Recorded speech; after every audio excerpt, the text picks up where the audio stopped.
What a year this week has been. The stake starts now.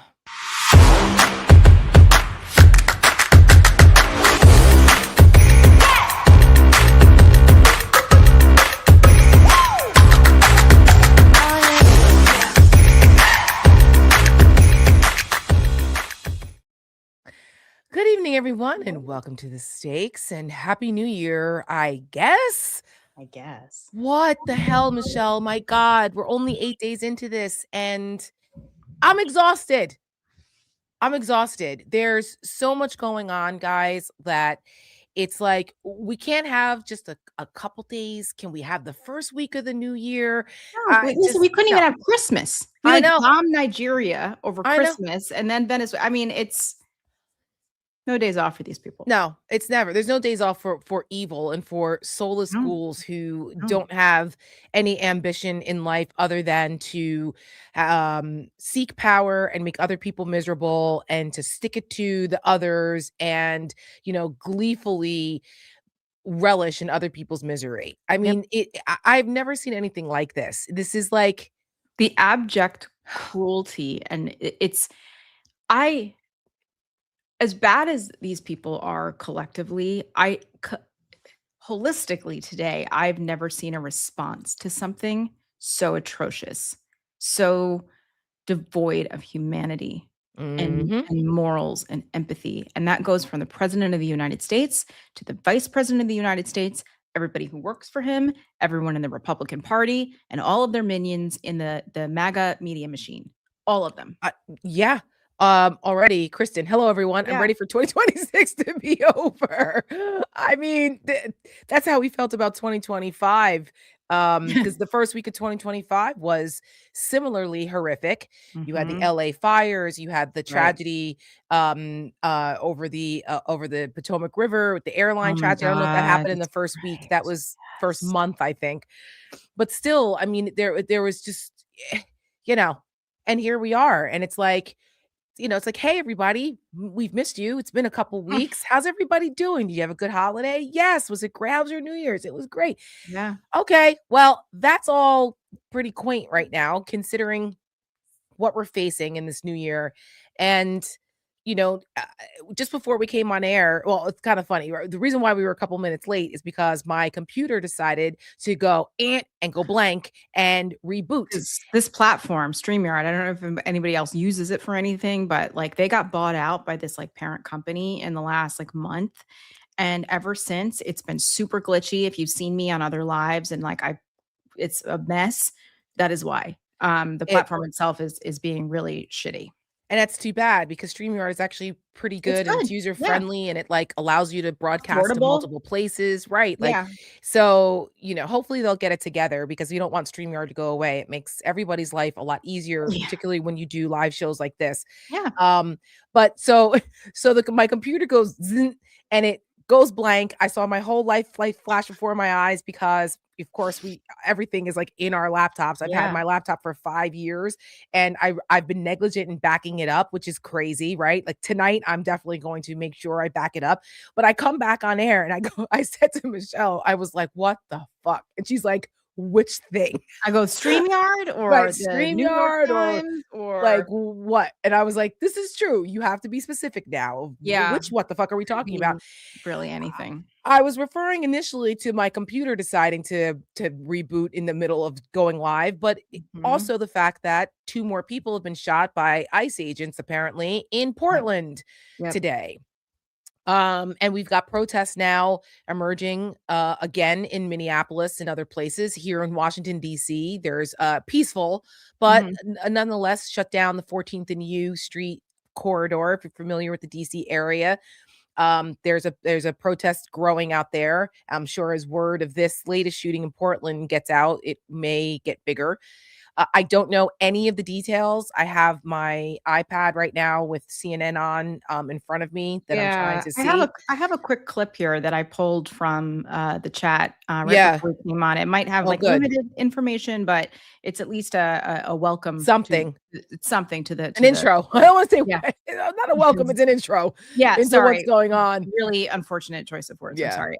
Here it is. Some reference. I'm just about a block westbound of where Jen is that you just heard from. I did talk to a neighbor who said they saw those two individuals drive up in a car. Now, of course, that is unconfirmed by that press release that Wright just mentioned from Portland Police Bureau. But neighbors here did say they saw those two individuals drive up in a car. Hopefully, they are doing okay at this time. They said, you know, from the looks of it, at least they were able to drive themselves here, and then police met them here in this neighborhood. Allegedly, from what the neighbor said, they may have some family, some connection here, and that is why they came here with their car from where that scene happened, from when the shooting happened. And of course, just very recently getting that information confirmed from the Portland Police Bureau that that scene happened in the address Wright provided you a little ways away from here, the shooting from two federal officers. There have been neighbors here just discussing this as we got here. A lot of people quite upset. And of course, Portland Police Bureau urging calm. We'll come back to you guys, and we'll be here waiting and getting as much information as we can in the meantime. Okay, Christina, thank you. The FBI has just released a tweet saying FBI Portland is investigating an agent-involved shooting that happened at approximately 2:15 near the 10,000 block of Main Street in Portland, involving Customs and Border Patrol agents, in which two individuals were wounded. This remains an active and ongoing investigation led by the FBI. Follow this thread for updates regarding the matter. And as you can see with Christina and Jen, Portland police have that scene locked down at 146th and Burnside. They tell us they also have officers at that original shooting scene near. So, again, we still really don't know what the full circumstances were. One of our loyal listeners, viewers, followers, Richard Don Quixote had said it was a married couple shot by CBP. Portland PD basically saved their lives as feds rendered no first aid. Woman shot in chest, husband in the arm. Thank you for that. We unconfirmed. We don't know, but that's the word on the street here, which is broad daylight again. I don't know what it's going to take for people to realize that we are literally living in an authoritarian, a mini authoritarian state right now. These pockets of authoritarian regime rule in our cities, unleashed by ICE agents and the federal government, this was inevitable. This was inevitable. We saw this creeping up. Right. We saw this creeping since June when Trump started this shit in LA. And we were like, this is not going to end well. How far are they going to push it? And that's what they've done. They've pushed it. And how many people have lost their lives at the hands of these rogue agents, these untrained yahoos that a lot of them have come from God knows where, because they're giving them $50,000 incentive bonuses, which is more than a year's pay in a lot of these podunk police departments around the country. So you get these podunk officers. Yeah. And you get these podunk officers that are like, I'm going to go shoot me some immigrants. You know what I mean? Now, I'm not besmirching all of these agents. I'm sure there are some good and decent ones. But the good and decent ones should be speaking up and saying no, or walking out en masse, which we have yet to see. Show your face. Go ahead. No, I was saying, show your face. They've got these stupid masks on. Can I play just a minute? Don Lemon went off today, and I was like, Don Lemon is all of us. Yeah. And I'm so glad he said this, because it's what we're all thinking. And I want to preface this also with some of the other things that we're going to play here. Some clips from people in Minneapolis, a member of Congress. There is something that broke and cracked in this country in the last 24 hours. People are reacting to this in a way that I have never seen. And I mean, in the worst way and in the I'm awake way. You know, in The Handmaid's Tale, she says, you know, we were asleep before. Now I'm awake to the world. There's some people who are waking up. So Don Lemon, I mean, people have just have zero F's left to give. Oh, yeah. People are just saying it. Oh, I did. I said last night. I said it last night on my Substack. I said I am sorry that Renee Nicole Good was murdered today at the hands of her life was taken by the hands of a murderer with a badge. Okay. And we all know I bleed blue. right? Like I caught a lot of shit for years when I was on CNN because I Yeah. defended law enforcement when it wasn't popular to do so, because I took a Mhm. different perspective on a lot of these deadly force cases. But I'll tell you what, this right here, I have no qualms whatsoever calling this ICE agent a murderer. And what he did was completely against training, against normal procedure, against the use of force continuum. It was against all of that. And a woman Yep. lost her life unnecessarily. And now a 6-year-old is orphaned because of it. And I Mhm. think that you're right. It has shaken people because, first of all, she wasn't a minority. She was a white Well, woman. she's a white woman with blonde hair Yeah, that's right. in the And Midwest. sorry, folks, if you're triggered by that, but that is the reality of the racial Oh. dynamics in this country. And it's a little different when it's a blonde white woman than when it's a Yes. a black guy that has a record. Yes. Unfortunately, Well, and also, I think it's a horrific thing that happened, and I feel like those details paint a picture that unfortunately a lot of people in this country will not pay attention to unless it is hmm a white woman with blonde hmm hair.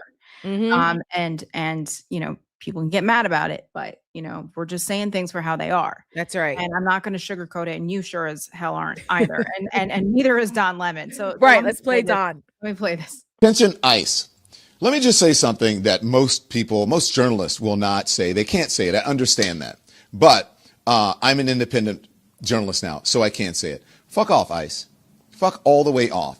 You are low-life losers, and you feel empowered by your dear leader, Donald Trump. You have never had this position of power before, small person. And you are treating people in an inhumane way, and you don't even understand why, because you're too dumb to figure it out. You are the poorly educated that Donald Trump loves. That's who you are. And you're out there doing his bidding, doing things that are illegal, doing things that are unconstitutional, doing things that are inhumane, like killing someone because you're pissed off because this person may be notifying people that you're in the area trying to round people up. That is that person's First Amendment right to do. You can do that as an American, but maybe not in Donald Trump's America.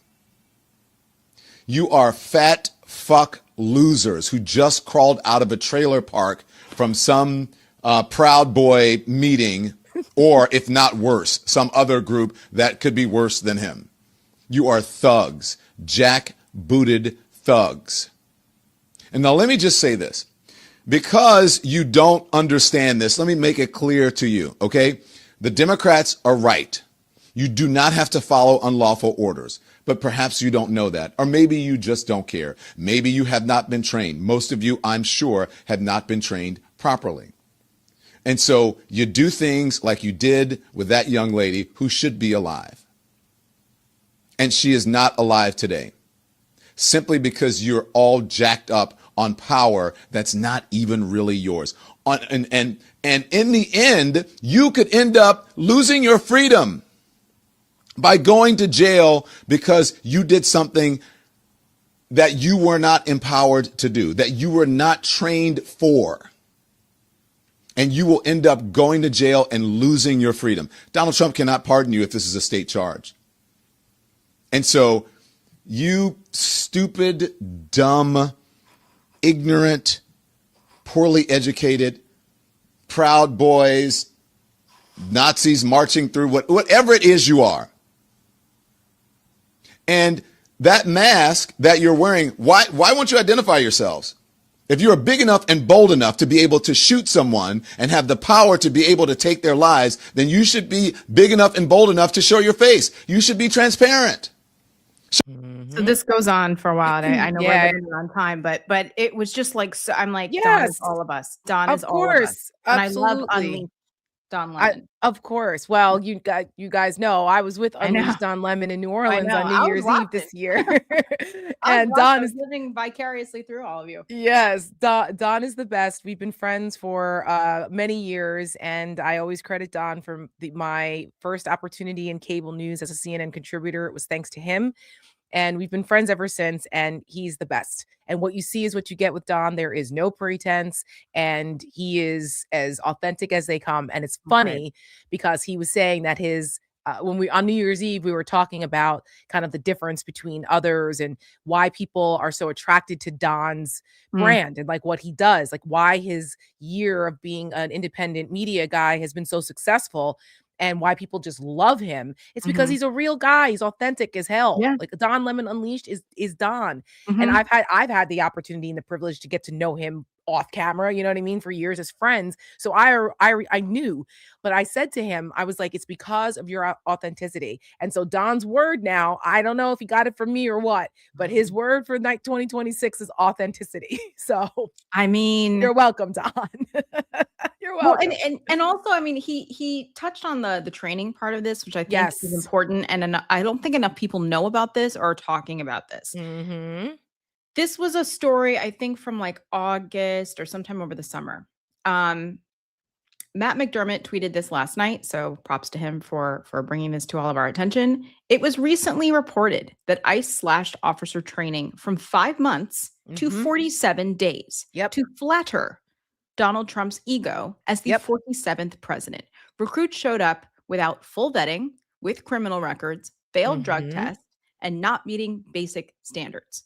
And I will Yep. remind people that there is not a psych evaluation requirement. Which there used to be. Mhm. And part of this is and I hope that more people start bringing this up because the first thing that I thought, again, as someone who is in the law enforcement ethos through my husband, my grandfather, and my work on Capitol Hill for many years, I'm very familiar with training, Mhm. with use of force, the deadly force continuum, the federal use of force rules, Mhm. particularly under DHS. And I didn't go live last night to give a response and my take on what was going on until a little bit later because I Mhm. wanted to make sure that I saw as many camera angles as Everything. possible. Yeah. I wanted to make sure that my instinct of what I know was in line, was aligned with like professional law enforcement people. Mhm. And so, you know, and I wanted to talk to my husband too because he's been Yeah, I trained mean, through he's gonna federal know. law, right? He's been trained through federal law Right. enforcement. He's been on the job for 25 years. And Exactly. so I wanted to make sure. And the training part, the first thing he said when I had him watch this, he said, Mm, "That's not what we're trained to do. Why is he standing in front of the car?"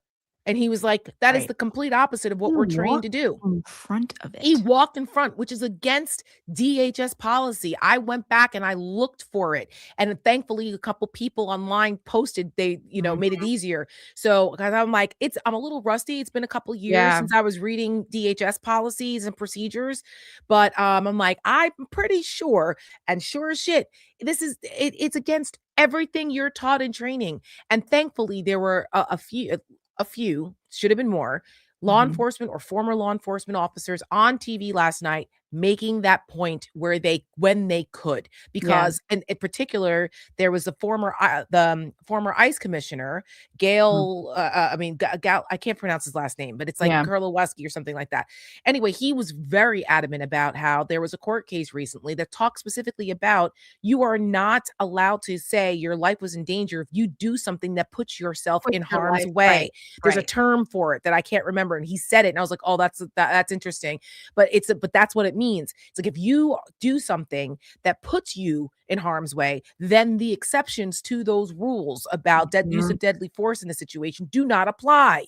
So that's what this guy did, and the way this administration handled everything is so against normal procedure. Coming right out, saying what they said, lying about it, trying to gaslight the American people into Oh telling my us we didn't god. see what we saw. Same thing with January 6th this week. I mean, Mhm. that whole just disgrace Oh, of just yeah. putting out all Don't the believe your lies. eyes. It's the Right. quote from 1984 that and I don't have it in front of me, but it's, the last request of the party basically is to just deny what your eyes and ears are telling That's you, correct. and that was their last and final request, and most And important. that's what they're trying to do. And to your point earlier, more people are waking up to it. I Mhm. mean, even in Minneapolis, this is so brazen and so like my mom always jokes and says that to give the devil enough rope, they'll hang themselves, right? They'll overstep. The devil will eventually overstep. And I Mhm. think what's happening here with the Gestapo tactics, because now it's not just going after the black and brown folks and the immigrants, the others, it's hitting home for some of the Yeah. people that look like Trump supporters Yeah. that even in Like, "She looked like Minneapolis, me." right? That's right. Could have been me. Oh, wait a minute. Wait, you're turning your guns on us now? Wait. Mhm. That's not supposed to happen. And Right. we've all been warning that that's how it happens, fuckers. Do you not There's like know, a what goes on in history? disassociation. Right, there's a disassociation that a lot of people in this country have. And it's like it's a detachment from reality because Mhm. a lot of people, to your point, don't care about stuff until It they affects them. it affects them or affects someone very Mhm. close to them. Yep. Here's a clip from is this Newsmax? I don't know. But Mhm. they interviewed a bunch of people on the ground in Minneapolis. Here's one. My dad fought in World War II, in Battle of Bulge. He'd be rolling in his grave to see what's happened to America now. And America needs to hold up a mirror to see what we've become. This is just so un-American to see Americans assaulting Americans like this. And these people here is what's America, protesting the brutality of what's happening in their cities and streets. And we felt we'd never seen border agents before. We took the light rail down from downtown. We lived downtown.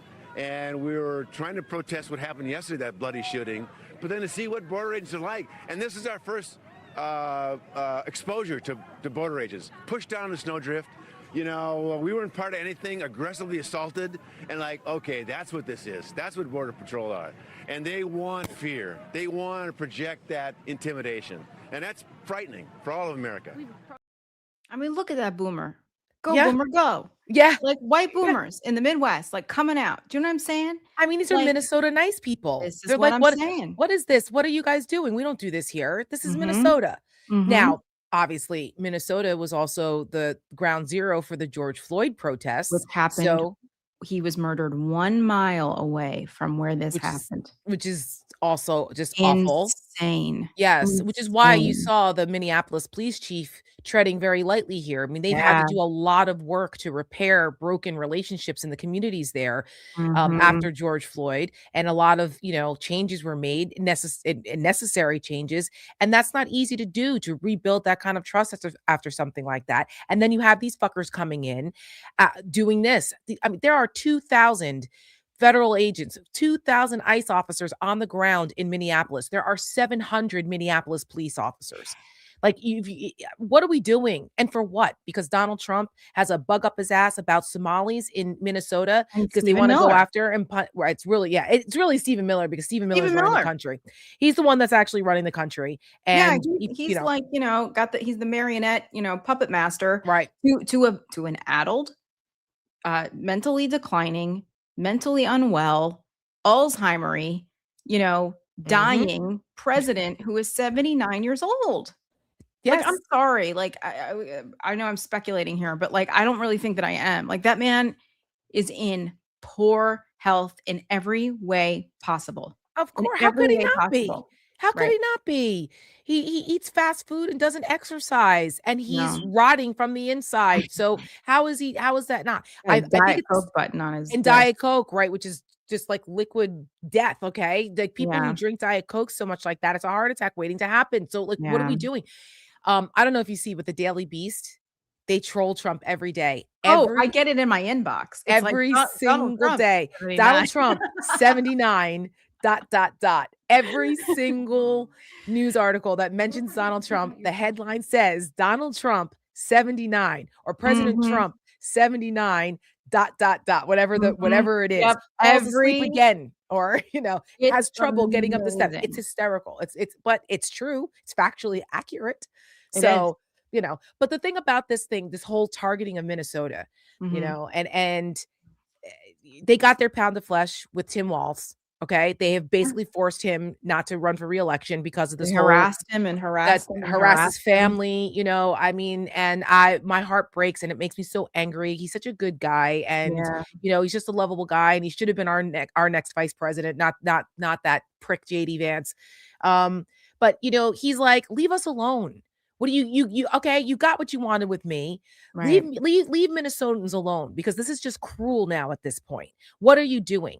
And this whole thing about the welfare fraud and all of that, and they're withholding childcare, withholding, federal funds to states like Minnesota. Now, this is all just to distract from the massive amounts of fraud and corruption going on at every level of the Donald Trump administration, Yep. in every department, in every cabinet agency, at every level, between people who work for him, between his family. It's about all of that in Denver.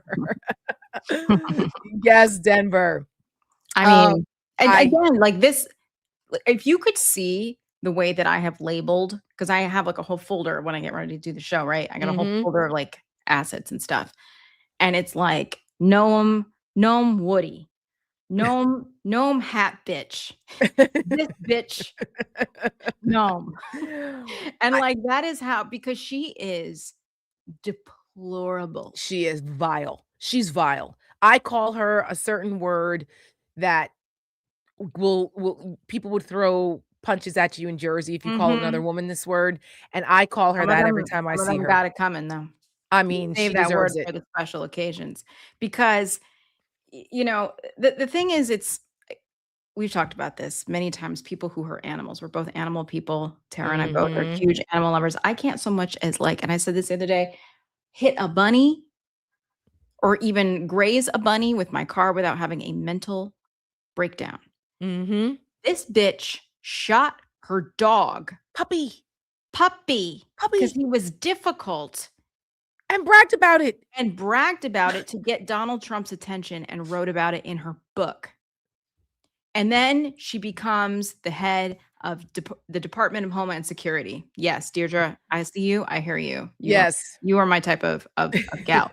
And you know, meanwhile, while she's posing in front of people in concentration camps and she's ordering essentially like the deaths of people in the streets, and when these things do happen, she immediately excuses them, makes up lies, Mhm. gaslights the American people, writes in all caps, just like Donald Trump, because please, daddy, love me. And she's on the road with Corey Lewandowski, you know, and whatever film crew she's got with her, you know, and her dermatologist who's there at any minute to fill up her face with whatever. Uh-huh. And At some taxpayer expense, just to at remind folks, taxpayer taxpayer expense, expense, chartering 172 private million jets, $172 million dollars worth. yeah, 2 Yeah. private jets Yeah. and making, like, content. Like, it's all, you know, It's a these reality people. show. It's the fucking Yes. It's the Real Housewives of ICE. Yeah. Oh my god, yeah. Yeah. And listen, I mean, she's and I wanna contrast that. It's like the cruelty that it's I don't even have words. Like, my vocabulary is not big enough to have words to describe how awful these people are. Mhm. Um But Jasmine Crockett is not a bad person. She is a very, very good person with a big heart and a mission to serve Mhm. the American people and the people of her district who elected her. And she And had hopefully something the to people say. of the state of Texas. Hopefully. Bowen Yang and his little podcast. Do you see that? They were going I off. Don't give didn't. her your money. Don't. And I'm like, What? oh yeah. They're like, Ugh. give it to the other guy who's like fine. But I'm like, Talarico? yeah, Like, he was stop. fine. Like, but I'm just He's like, fine, but like the listen, the moment calls for a fighter. And will it be difficult for her? Yes, it will. yeah. No more difficult than it is for Talarico, trust me, because if they're gonna go with the vanilla white dude, the Mhm. Christian, they're gonna vote for the Republican. They're not gonna Yep. vote for him. So, and he's not going to get the people who didn't vote, who stayed home and didn't vote. He's not gonna get the black and brown folks out there. He's not. Mm-mm. They're not gonna inspire. They're not gonna be inspired to do it. No, and listen, So, I got nothing you against the know, guy, but, like, I when I don't saw that either, from but Bowen Yang, I was, like, pissed off. I was like, yeah, "Really?" I'm like, "Really?" And yeah. I say all that to say because, this clip, broke me today, um, in a way that pretty much I mean, I don't know about you, Tara, but my phone's been blowing up with people who I'm friends with who are outside this world, you know, just looking in as just regular Americans, being like, "I can't function. I can't do anything. I don't know how to smile. I don't know how to order dinner when all of this is happening. How is anyone doing anything?" And again, and Don Lemon expressed it, I think, in his way, which was so authentic and real, but so did Mhm. Congresswoman Crockett, Yep. in a way that I know I felt, and I know Tara, you did too. So I'm going to play this right now. It is so hard to sit here sometimes because I didn't come to Congress to write laws or to do things that are hurting people. I'm just asking if there's any decency or heart or courage on that side of the aisle. The fact that a woman was killed, she was shot in her head, and y'all are pretending like nothing happened. I remember when Charlie Kirk got killed. Do you remember what our response was? Our response wasn't to sit there and pretend like it was okay. Is it okay because you have a badge? Because the last time I checked, allegedly no one is above the law. Can y'all not just have a little bit of courage and humanity? A child.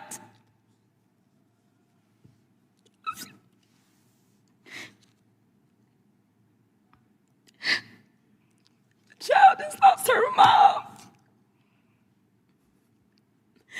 And y'all want to pretend that it is okay.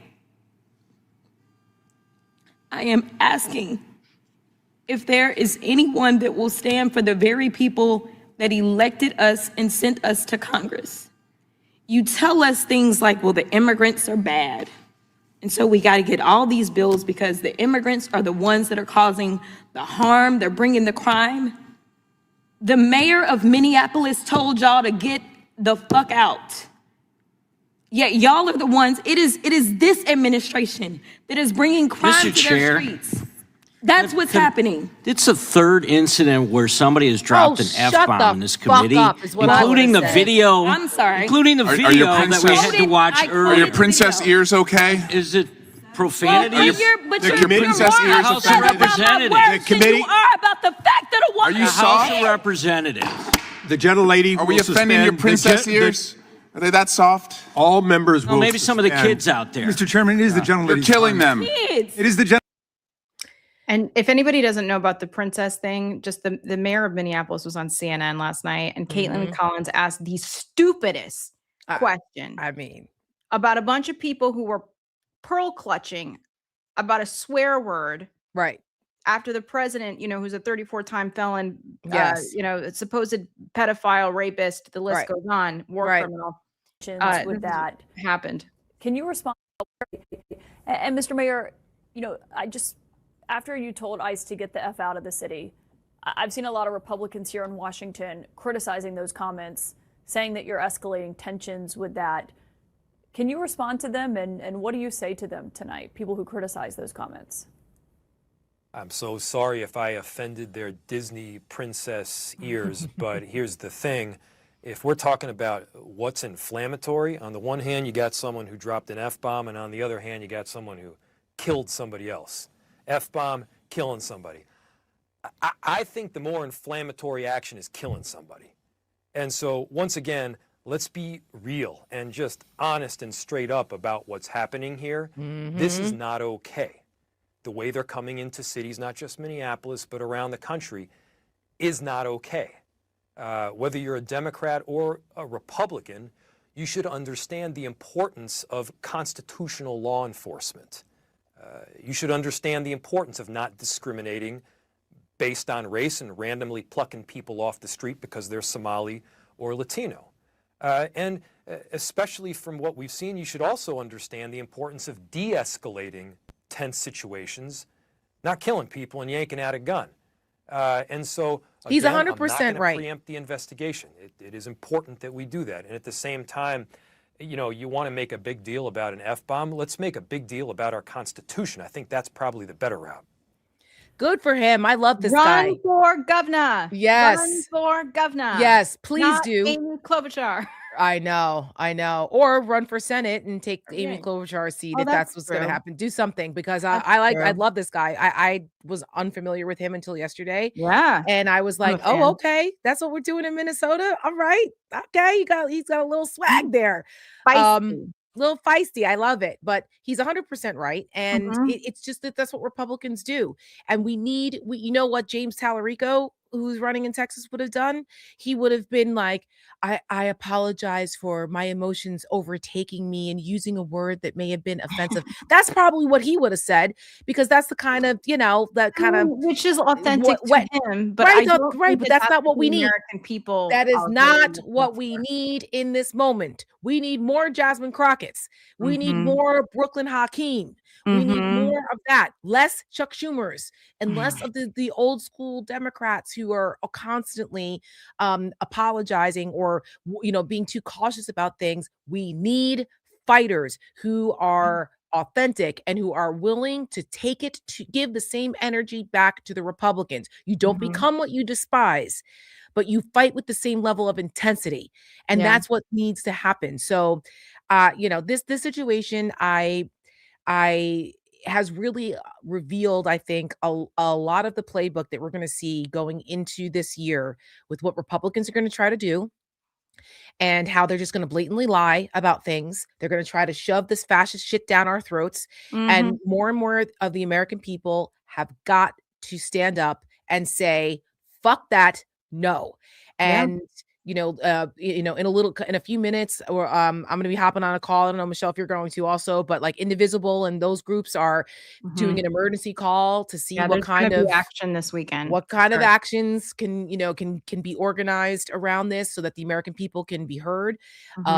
Of course, there's always the fear that the federal government response will escalate. You and I have said this before. You were like, I fear another Kent State situation. Listen, I think we've already this is got not sustainable. I think this is not sustainable. No, I listen. I think we already have our Kent State moment. I think it was yesterday. In a way. I'm saying, well, they're not shooting into crowds, right? But it's right, which I think is next. Yeah. Again, I hate to invoke the Handmaid's Tale, but it's like the visual, I think is effective in those flashbacks when they're out protesting and they're like, boo, boo. And then all of a sudden they start firing into the crowd and they run into the buildings and they can't believe that it's happening. And by that point, that's when it becomes, it's too late. Too late. Then Exactly. Too late. Exactly. And so I will say this, and Ken Jennings, by the way, if anybody watches Jeopardy, we're Jeopardy watchers here, two of us and our families. He's never been one to be shy about his opinions, but he did write this yesterday. And I was like, all right. I know. I was like, Ken Jennings.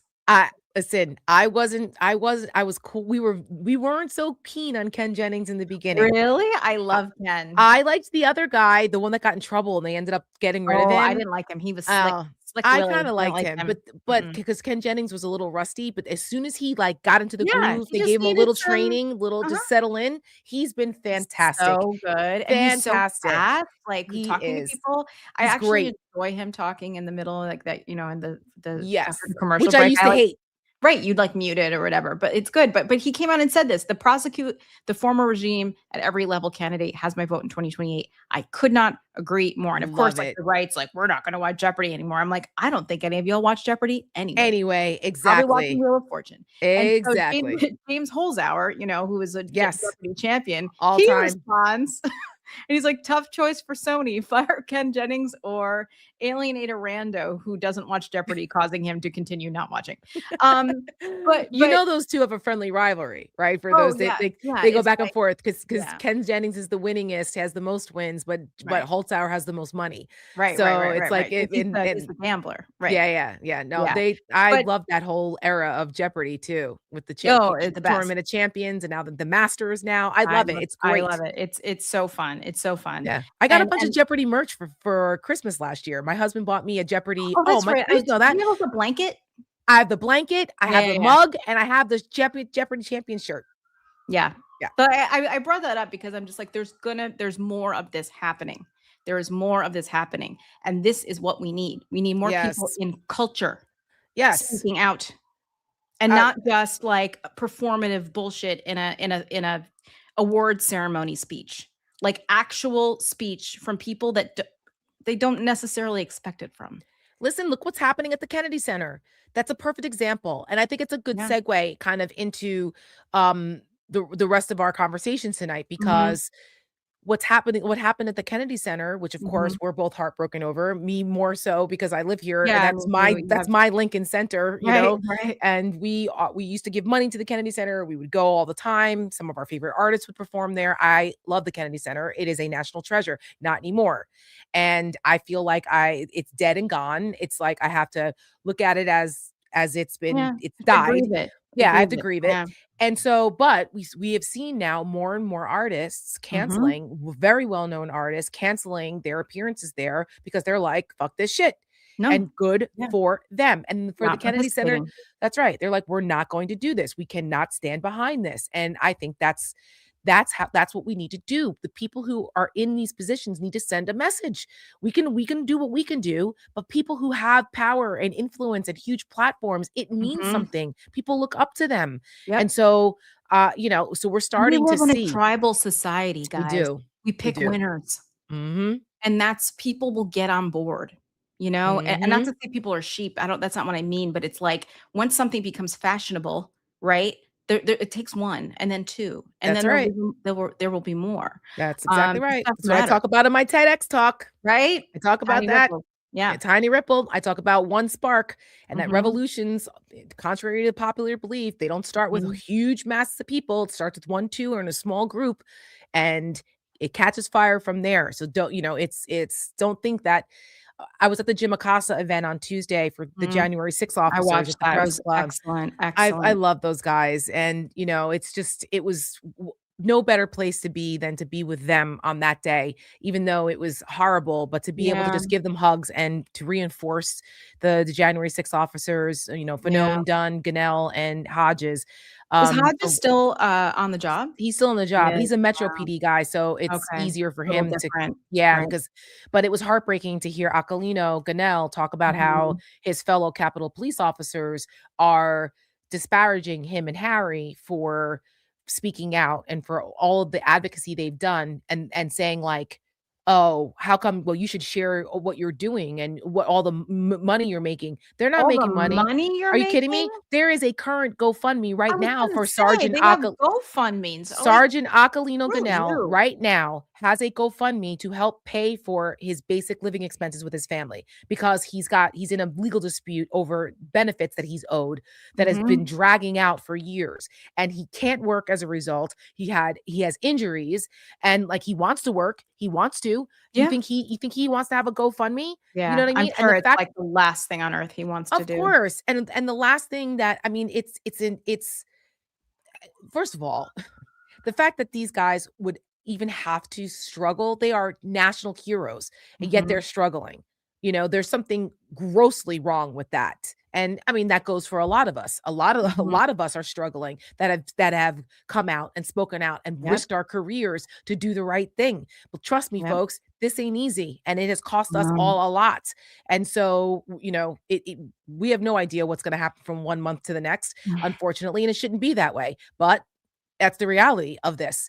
The other side is very well financed, very well organized, to the point of ad nauseum. And then you have our guys filthy, like getting filthy rich off of the fascism and the corruption, and they have the nerve to go after child care centers. Ugh, I can't. It's so I know. sickening. I It's so know. sickening I to know. us. So anyway, but it goes again back to our culture of decency. And what I say in my TED talk also, which I brought up on Tuesday, was about being a moral first responder, because somebody asked, what do we do? How do we, because people always ask, well, what do we do? And I said, well, it starts with everyone can be a moral first responder. Yeah, be an upstander, not a bystander. That's right. My TED talk is stand up or stand by.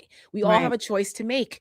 And in this moment, we all need to we have a choice, and we need to be the stand-uppers, not the stand-byers. That's right. We need to be upstanders, not bystanders, because we can't afford to be. We cannot. You can't look to this left or right and expect somebody else to do it for you. And it comes with decency. It comes with character. Those things matter. And this administration is ripping that away from our society. They are making the violence, the cruelty, the lack of humanity, all of that, they are normalizing it. And that's what Gestapo, authoritarian regimes try to do, because then it dehumanizes others. It makes it easier for people to do horrific things. And that's how you end up with the Holocaust.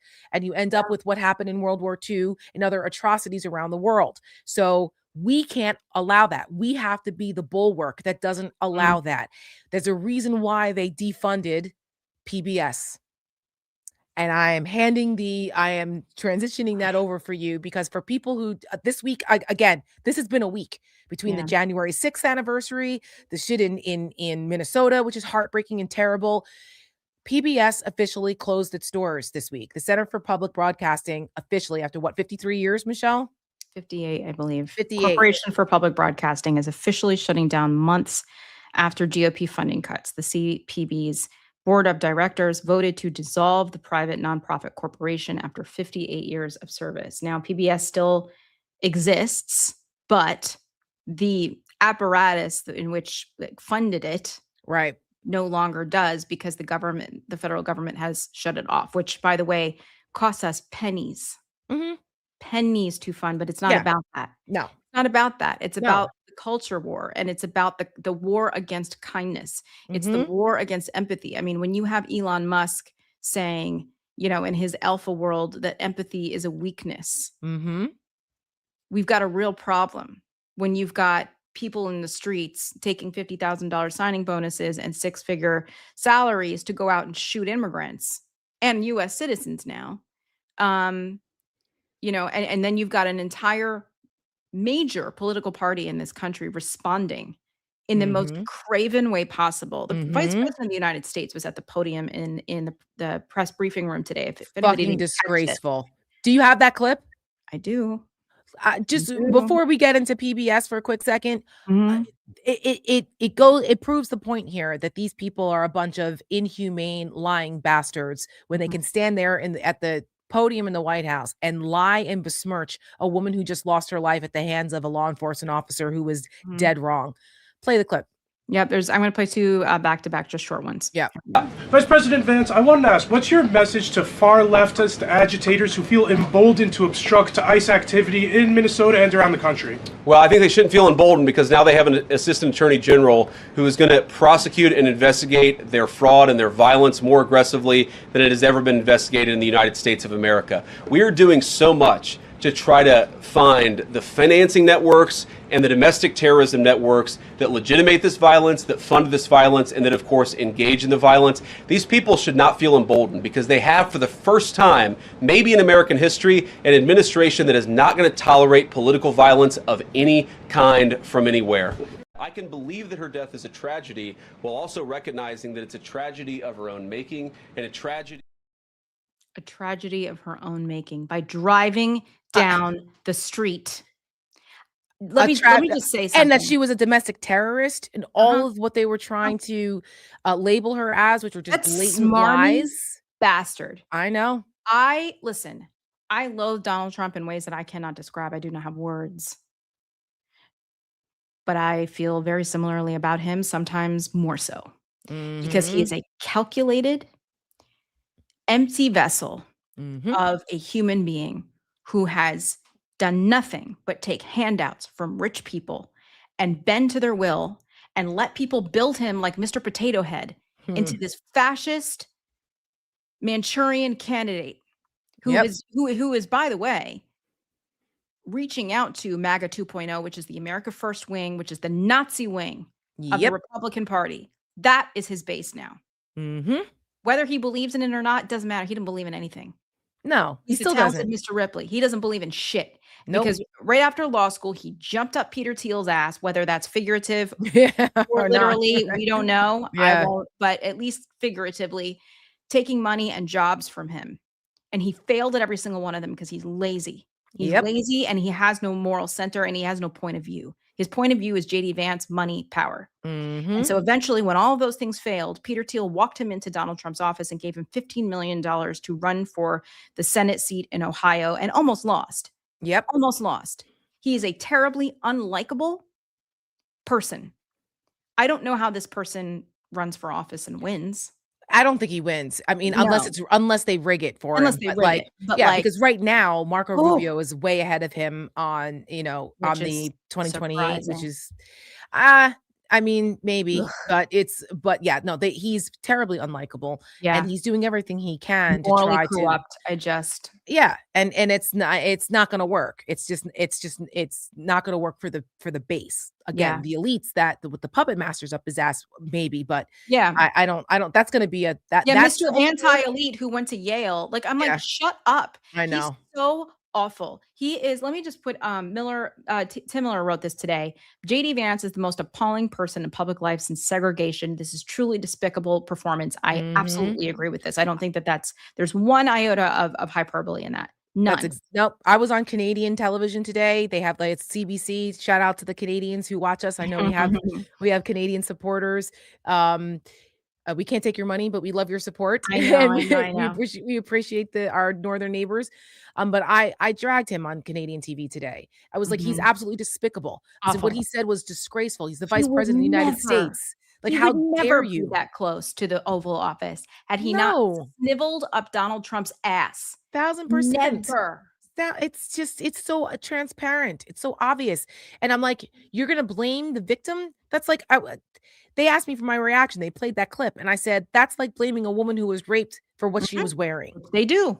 I was like, this is not okay. And then I said, and he knows better, but he's performing for his base because that's what they want to hear. Performing. These are all like failed theater majors or theater majors. And again, like, and back to the cruelty and the culture war here. Like, we have a United States military that is unlawfully, domestically and internationally striking boats in the Caribbean, watching people cling to what's left of their boats, clinging for their lives, not obeying international law and going in and helping them or whatever, taking them prisoner, whatever it is the law says. Right. We're not doing that. We're just blasting them and saying, kill them again. Right. Similarly to yesterday, when they shot this woman in the face and you had a doctor saying, I am a physician.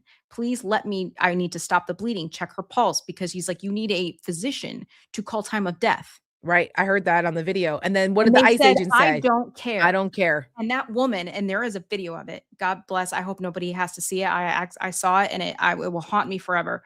She is slumped over in the front seat, dying, dead, alone. Yep. And all these people standing around her. And finally, when they allowed the EMS and the first responders in, they didn't allow the vehicles in. So they had the guys off the rescue truck come in, pick her up out of the car, essentially drag her lifeless body outside the perimeter to perform CPR on her. That is what it took. And it's all on video, people. It's all on video. Like and they're going to tell us. We know. Right. That's how we know this. And it's like, and then they're going to sit there and use government accounts and the podium, the bully pulpit to just lie and smear this woman. I mean, I saw the video of her wife or partner. Oh my God. Screaming with the dog. The dog on the neighbor's I don't know what to do. Driveway. Yeah. It was Can you imagine, Tara? No, I can't. Like, that's all I could think about if I was in the car. I'm going to start crying. If I was in the car with Joe or something and we had the cat, like I know. Right. And all these people are around. No one's helping. No one's doing anything.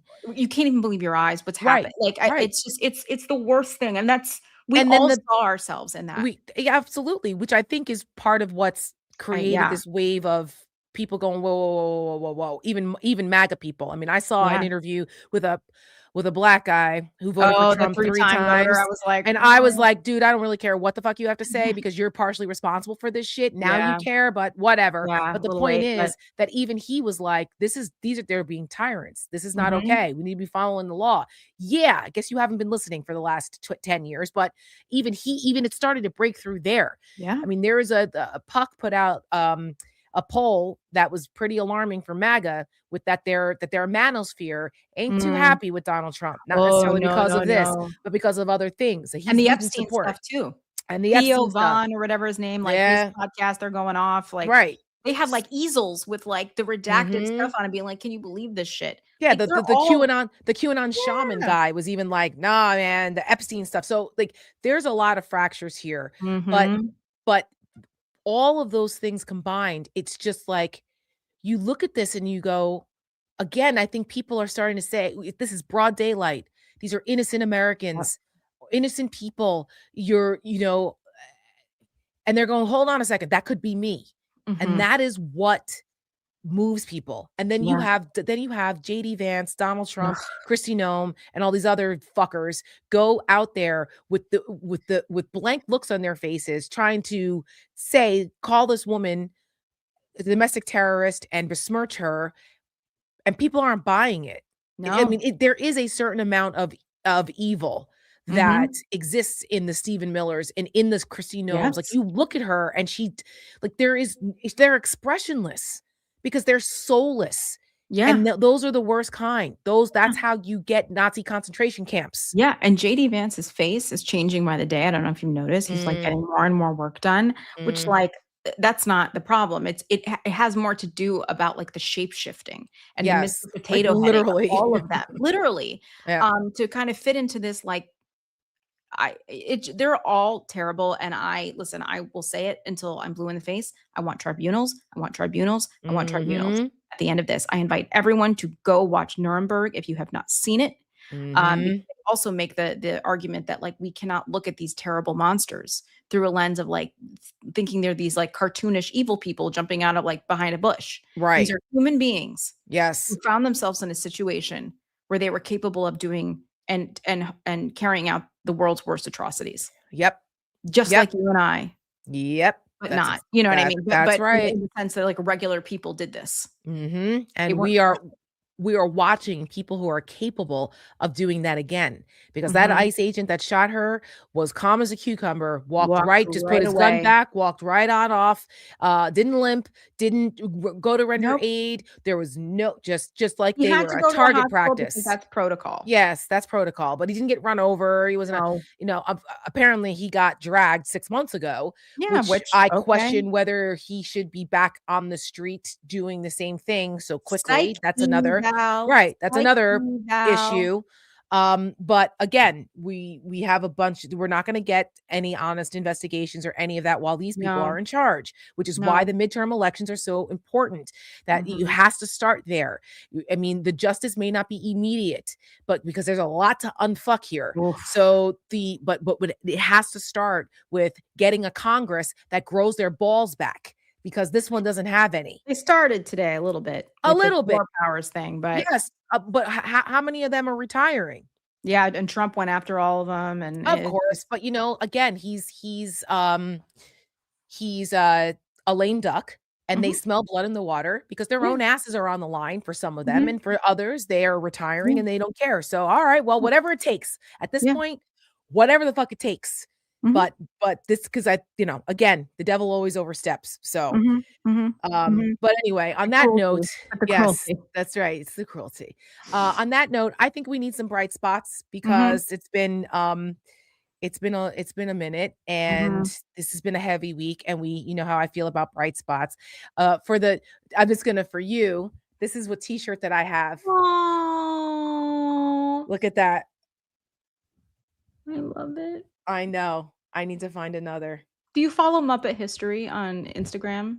It's like my favorite account. You have to follow. My God, I don't. I need to follow that. It's at Muppet History, and whoever it is like that does it, like it's clearly on our side, by the way, because always finds a Muppet video or something to kind of go along with what's happening in the news, and it's very it's very touching and lovely, and it's just we always joke that Michelle and I are Statler and Walter in the grumpy old men in critics in this theater when we talk about theater and music. But it says, for those who can't see it, it says, everything I know, I learned on the streets. Yeah. Oh, I love it. And it's Sesame Street. Love it. And I was like, I've had this actually for a while, and it's like really big on me now. But I was like, it happened to pop up again, and I was like, oh. Then when I, the story about, we all knew that PBS was going away, but like it sucks. It just sucks. Still like the shock of I know. So therefore, we need some bright spots. So I will let you go first. Oh, well, I was get the Mr. Rogers, but it's long, and I want to be mindful of your time because I know you have Okay. to go. But so All right. I can play that after or something if Okay. you want. But All right. I wanted to get to We can go out on on Mr. Rogers. perfect. We'll Okay, close out on great. that. Okay, so my bright spot then is New Orleans related, actually, and that was not necessarily on purpose. I found the story and then saw later that it was in New Orleans. So I was like, oh, this is perfect. So there, I often say that laughter does good like medicine, which is why we try to inject some humor into our commentary sometimes, because you just need to, because I Mhm. mean, it's a proverb. So and there's this lovely young girl who Mhm. is her name is Nora Vaughn, I think, Mhm. from New Orleans, and she sets up a little joke stand to get money. She tells like corny like dad jokes, but little like kid jokes. She's 9, and she sets up a little stand in her driveway, similar to the way people set up like lemonade stands. But Yeah, yeah, she yeah. does a joke stand to raise money for her older sister, who's 14 and has something called Rett syndrome. And I was Mhm. unfamiliar with this, but it's a Yeah. very debilitating disease, and so she can't speak. So, Yeah. but they communicate through laughter. Mm. And so her 9-year-old younger sister wants to help raise money, and she does this through telling jokes in her little joke stand in her driveway, because they live near where the Jazz Fest happens in New Orleans. And so when people are like on their way to the Jazz Fest or whatever, they stop and she, tell a joke, and she's raised like a couple $1,000s for this foundation for her sister. And she Yeah. talks about how important it is for her to make her sister laugh. Mhm. I And I have the was like, video. Yeah. let's show it. It's Okay. great. I want to tell you about a child doing good in the world. Every year in my home state of Louisiana, thousands of people flock to New Orleans for Jazz Fest. This year, there was one special vendor right outside the festival who people told me about. So I drove to meet her and brought my family with me. What did you call a dog magician? What do you call a dog magician? I don't know. A labracadabrador. Perfect. He's a labradoodle, so it's perfect. She is a 9-year-old joke teller named Nora Vaughn, and she's delivering punchlines with a purpose. I was raising money for Rett syndrome because my sister has it, and I want her to be able to talk, walk stably, and use her hands. Nora's big sister Susie was diagnosed with Rett syndrome at 3 years old. It's a neurodevelopmental disorder with no known cure. It affects everything. We feed her, we bathe her, we take her to the toilet. She can walk a little, but you have to be around her to make sure that she's not going to suddenly fall. Even though the girls cannot communicate through words, their laughter together speaks volumes. They're 2 little goofballs. She really makes Susie laugh like nobody else can, and it's such a comfort to her that Nora's end of the year accomplishments conference at school, one of the thank yous Nora gave was to Susie for letting her make her laugh. She was saying that making Susie laugh made her feel better, and she got joy from that. To spread that joy, Nora set up her own joke stand in their front yard, complete with a QR code for donations to the Rett Syndrome Research Trust. I don't know what happened to the audio there. Yeah, it was something yeah. in the package. It wasn't on our end. Nora has raised nearly $1,000 for Rett research. A child reminding us all how simple it can be to do good. I love it. It gives me Yeah. hope for humanity that Yeah. that out of the mouth of babes, Exactly. gives us Exactly. hope that there is still good in the world. Yeah. Well, Tara, and again, I want to be very mindful of your time because I know you got Yeah, it's to okay. go. But there is something I want to share with people. There's some news. There's some news, folks. And I'm gonna read it, and I'm probably gonna have a hard time getting through it. So I apologize in advance, and it's gonna take a couple minutes. So please bear with me while I get through this. Let me scroll to the top here. So I'm going to share something personal today of all the day. Today of all the days with this news, this feels kind of like frivolous and kind of silly, but it is important with the work that we're doing. And also the timing is what it is. So it feels very now or never. And this feels, I've got a lump in my throat already. I feel like I'm going to get ready to sing "Oh Danny Boy" or something, but we're going to get through it. Okay. All right. After the 2016 election, I knew I couldn't live with, could not live my life the same way anymore. So like many of you, I felt shaken. And I knew that whatever skills I had, whatever I could do with my voice, I needed to make sure this never happened again. Little did I know. After 2016, I spent the next several years doing exactly that. I threw myself into local politics with Young Dems, Upper West Side Dems, anywhere I could lead or be useful, and quite frankly, anyone who would take me. The sense of urgency that I felt was at times unbearable, and I couldn't sit still and I couldn't look away because I knew I had to do more. And so that path, that urgency is what eventually led me to the Lincoln Project in 2020 in the middle of a pandemic. I joined as a 37-year-old intern. I learned fast and I worked very, very, very hard. So by 2021, I was part of that creative ad team, helping develop and produce ads that would go on to break through nationally, and eventually stepping into the role of creative director and executive producer of streaming content.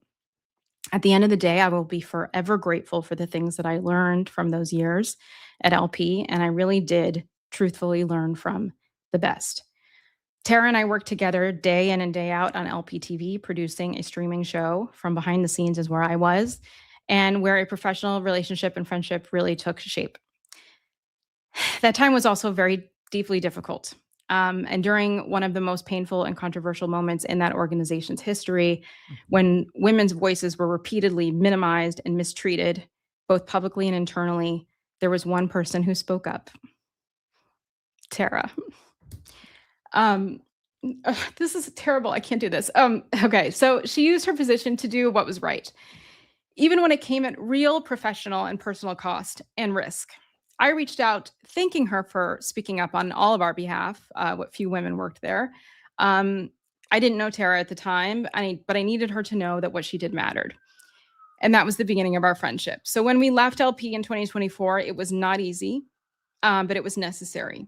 Over time, it became clear that we were no longer mission aligned with the organization, the values, and the work that mattered most to us, how people are treated, how power is used, and the value of women's voices and points of view. We did not share their points of view.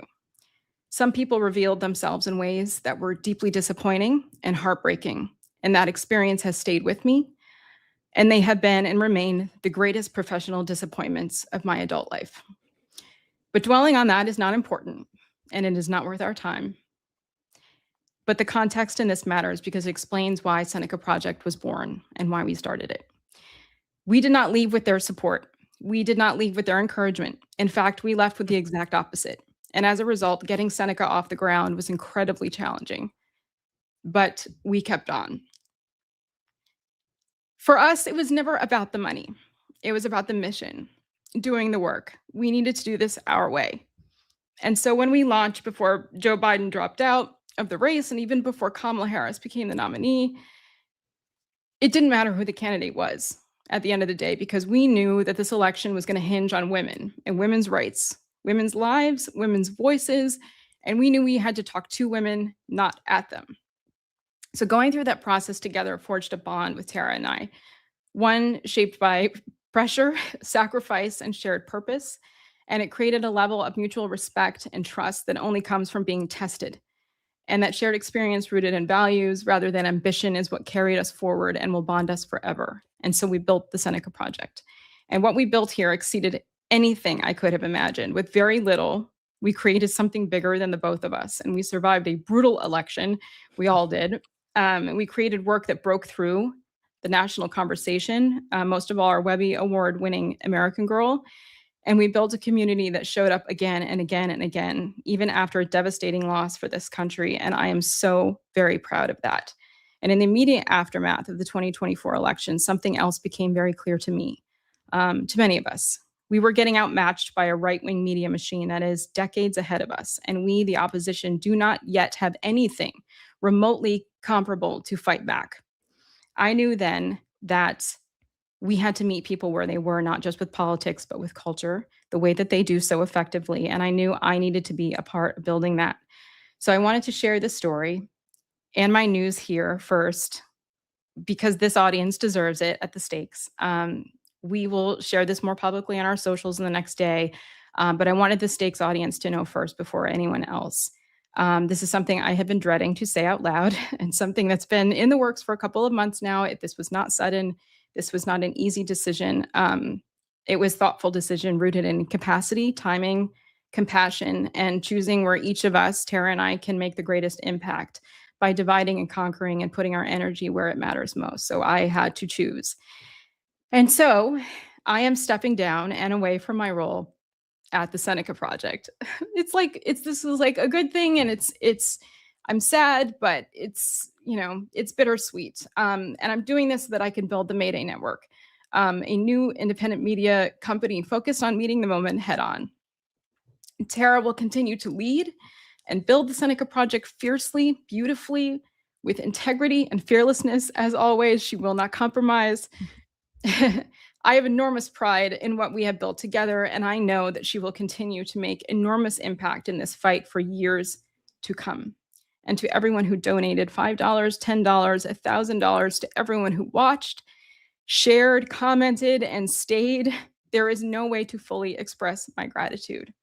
To Mallory Hagan, my favorite Miss America of all time, who will remain to be one of the most impressive people I've ever met, and I will never stop saying it.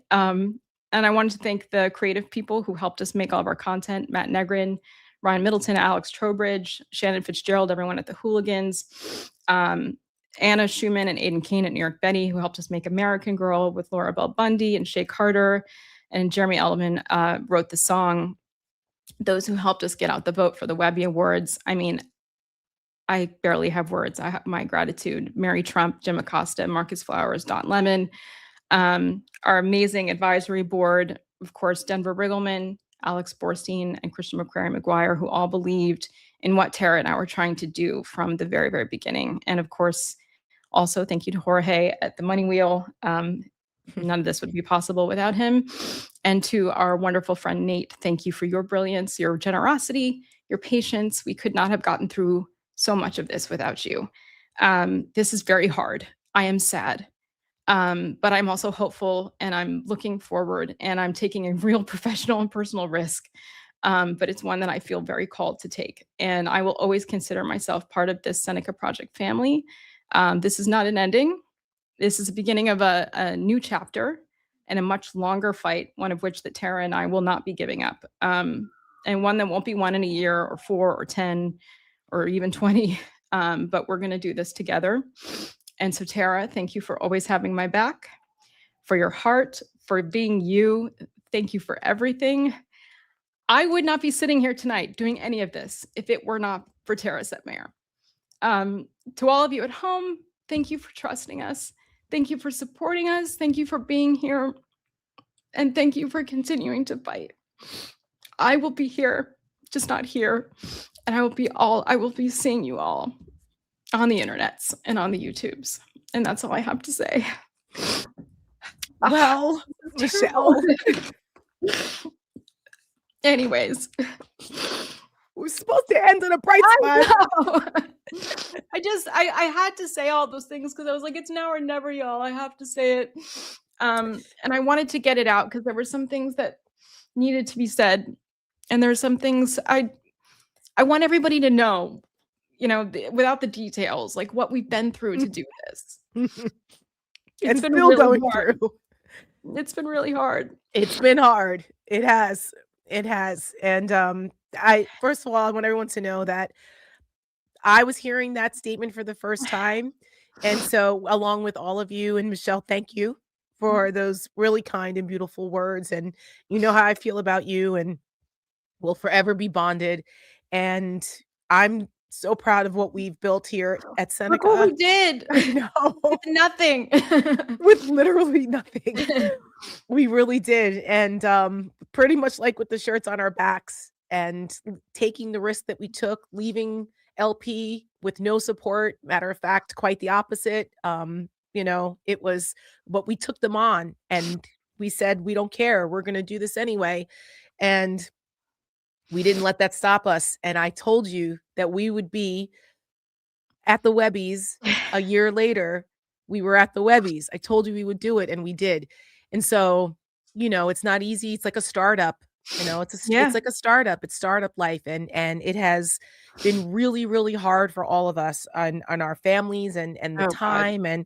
and Imagine. financially devastating for us. Like, it's been really hard to do this, but we believed democracy's never been a business decision for us. Clearly, if it had been, we would have endured and endured what we were doing.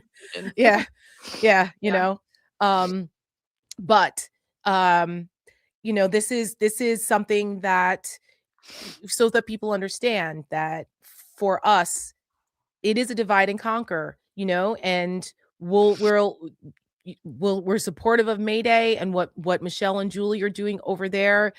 It needs to be done. When Michelle and I first came up with the idea last year, we were like, how could we do this? And then, and then I was in denial about how much it was going to take.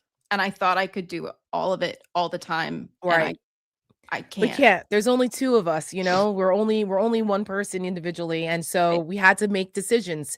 And so, so I wish, Michelle, I wish you guys the best. And I wish you much success there.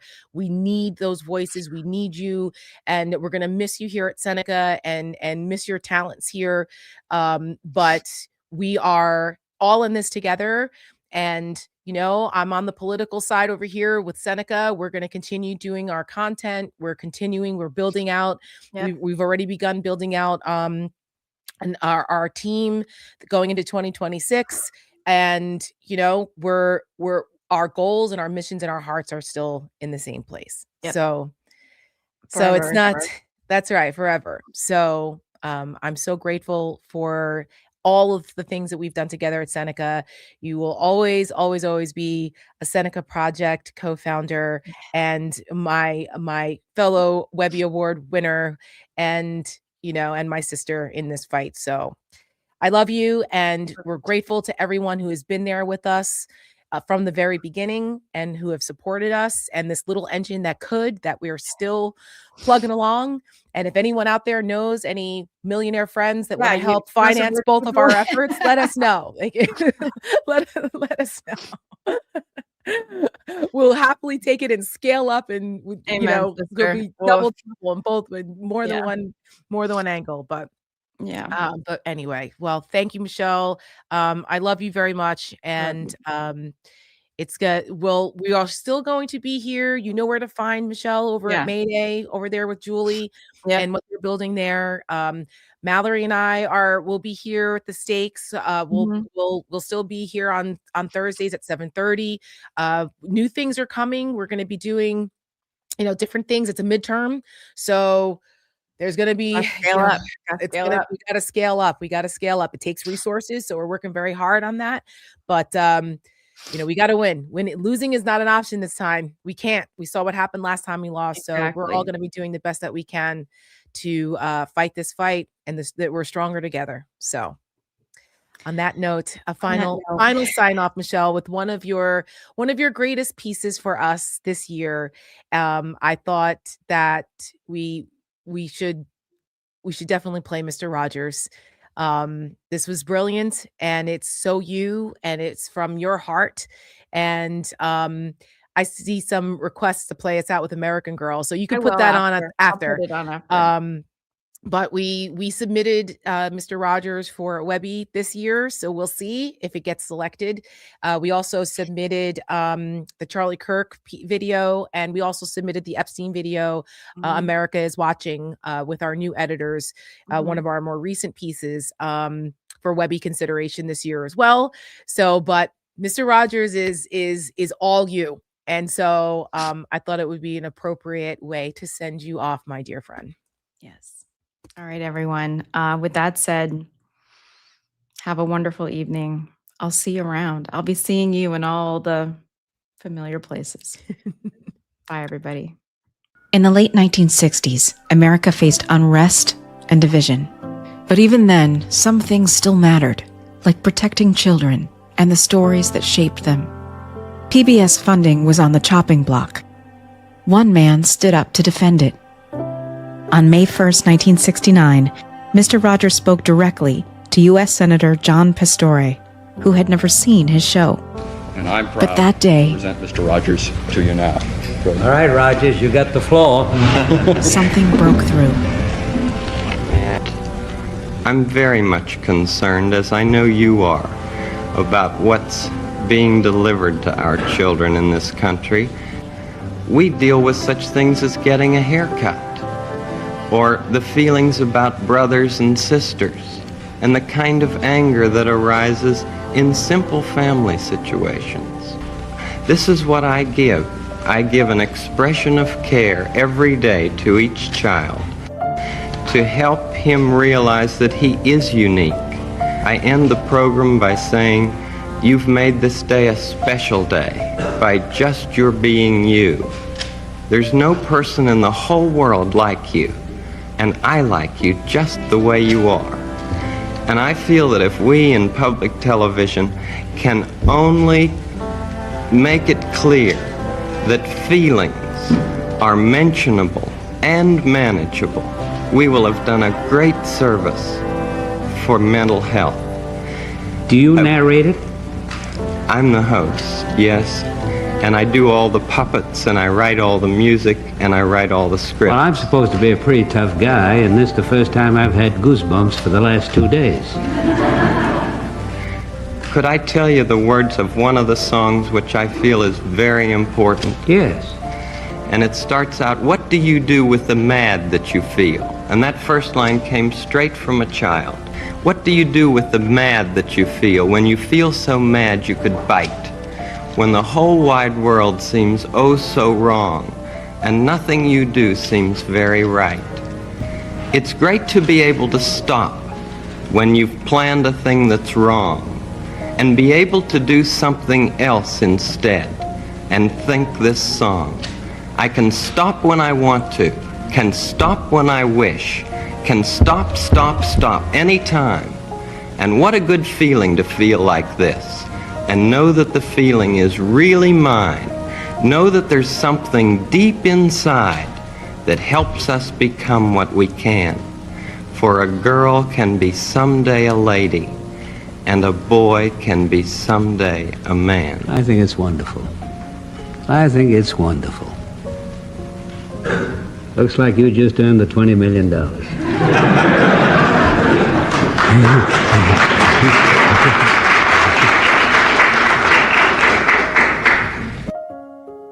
55 years later, Republicans voted in the middle of the night to gut PBS children's programming. Not because we can't afford it, but because they've forgotten what really matters. Fred Rogers didn't just defend public television. He defended our childhoods and the soul of this nation. And in the end, kindness won the day. What happened to the country that raised us on Mr. Rogers and Sesame Street? And what do we do with the mad that we feel when they rip away our magic? Love is at the root of everything. All learning, all parenting, all relationships. Love or the lack of it.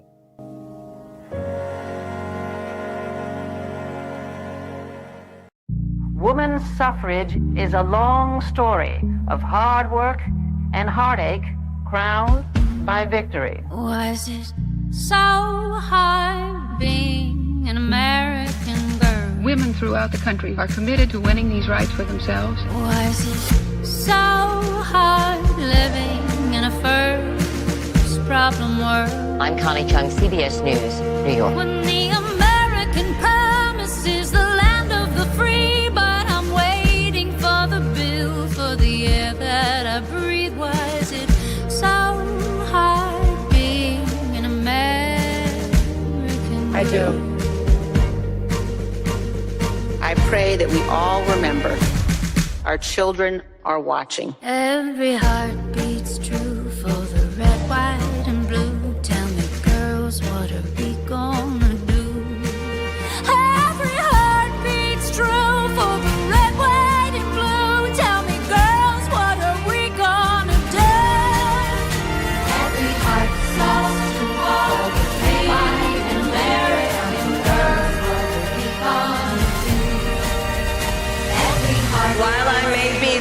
first woman in this office.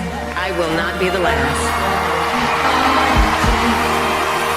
Every heart beats true for the red, white, and blue. Tell me, girls, what are we gonna do?